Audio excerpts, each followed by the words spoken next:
Well, the crowd here at Wembley has just gone mad.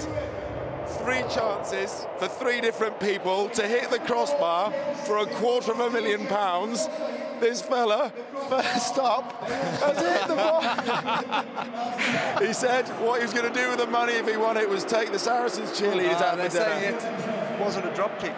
Oh, they're now taking it away from him. We're understanding that they are taking it away from him because it was supposed to be a drop kick. Well, he was, he was a drop away from the best night of his life. Lipstick everywhere. Still pretty happy, I think. Unlucky. They surely can't take it away from him. Magnificent drama. OK, let's hear from John Smith whilst everything calms down. He's talking to Alex Payne. John, box up 18-6 at half-time. Do you feel you've got Sarries where you want them? It's always nice to turn at half-time with a lead.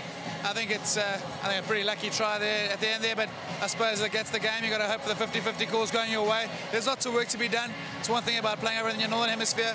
You've got to be able to grind out for 80 minutes. So far, so good, but there's lots of work to be done.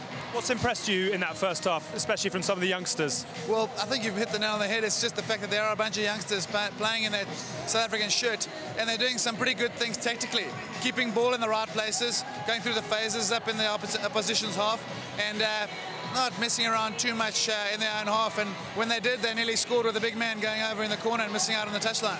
Sure, you'll give a bit of banter about that later, but in terms of how much has this sort of couple of weeks been in terms of use in testing the strength and depth for the Springboks? Well, with the midweek games being a thing of the past over the last couple of years, it hasn't really given us much opportunity to blood youngsters, guys showing potential for perhaps 2011 and beyond. So this is a great experience. A lot of these guys on the pitch tonight here will have been doing this for the first time in their careers, and we'll be looking to replicate this over the next couple of end-of-year tours. Obviously, it was a tricky encounter for you against the French at the weekend. You're bearing the marks of a tough old battle.